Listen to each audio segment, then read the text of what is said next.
and was formerly the head of School of International Relations of Ministry of Foreign Affairs in Iran, who also is ex-cultural attaché of Islamic Republic in Germany.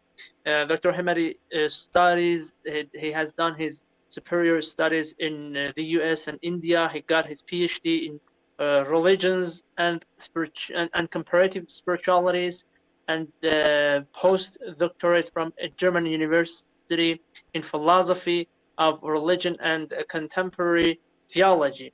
He has authored 35 books, more than 600 articles. Among them, 80 articles have been published in other countries and languages. He has been teaching in different universities in Indonesia, Malaysia, Thailand, UK, in Birmingham, particularly Italy and Germany. Visited more than 90 countries, and he met with various professors of religions and philosophers of religions from East and West. And by the end, I wanted just to remind that he participated in more than 380 national and international conferences as panelist and key speaker. Maybe some friends can, listen, I will ask a friend of mine to leave the room so Dr. Hemati can re-enter in the room again. Right now, I did ask a friend of mine to leave the room. So Dr. Hemati, he can try again to join us. Yes, the room is completely full and he cannot enter the room, unfortunately.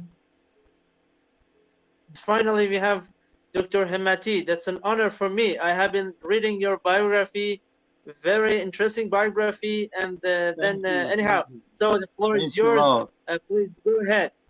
Thank you. Bismillahir Rahmanir Rahim. In the name of God, the compassionate, the merciful.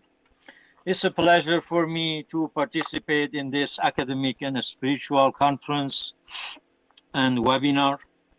I welcome our dear guests, and I would like to express my sincere and deep gratitude to the organizers of this academic interfaith dialogue program. Undoubtedly, the main goal of great religions of the world has been to build a bridge of peace and friendship and to develop ties of fraternity and moral commitment among human beings. All monotheistic religions are based on divine mercy and compassion. In Islam, God is the source of mercy and forgiveness. The main emphasis of all Islamic teachings is open friendship, justice, real peace among people of the world. Islam is a religion of peace in the fullest sense of the word. The Quran calls its way the path of peace. It states that God abhors any disturbance of peace. In fact, the root word of Islam is Salam in Arabic, which itself means peace. So the spirit of Islam is the spirit of peace. The first verse of the Quran breathes the spirit of peace. Bismillah ar-Rahman ar-Rahim. It reads, in the name of God, the most merciful and the most compassionate. This verse is repeated in the Quran no less than 113 times. It shows the great importance Islam attaches to such values as mercy and compassion. One of God's names, according to the Quran, is As-Salam, which means peace.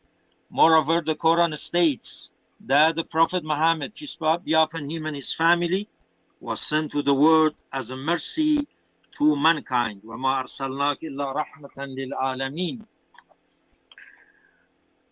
A parcel of the Quran shows the most verses of the Quran and also the Hadith are based on peace and kindness, either directly or indirectly. The ideal society, according to the Quran, is Darus Salam, that is the house of peace. Islam attaches great importance to peace. In fact, Islam cannot afford not to be in a state of peace because all that Islam aims at, spiritual progress, intellectual development, character building, social reform, educational activities, and above all, missionary work can be achieved only in an atmosphere of peace and harmony. According to Islam, peace is not simply an absence of war. Peace opens doors to all kinds of opportunities that are present in any given situation. It is only in a peaceful situation that planned activities are possible. It is for this reason that the Prophet Muhammad, may peace be upon him, went to great extents to establish peace at all costs. According to Islam, peace is the rule and war is only an exception. Even in defensive war, we have to see the result. If the result is doubtful, Muslims should avoid war. Even in a defensive situation, stray acts of aggression are not enough for Muslims to rush into war. They have to assess the whole situation and adopt a policy of avoidance when war is not certain to achieve a positive result. Thus, Islam is a religion of peace in the complete sense of the word. Every teaching of Islam is based on the principles of peace and avoidance. Any deviation from the model is a deviation from Islam and is due to misconceptions. We should therefore understand the ideology of peace given in Islam and base our actions upon this ideology so that peace will prevail in the world. Compassion is the most frequently occurring word in the Quran. Each of its 114 chapters, with the exception of the 9th, begins with the invocation in the name of God, the compassionate and the merciful. Therefore, one can claim that Islam is the religion of mercy and friendship.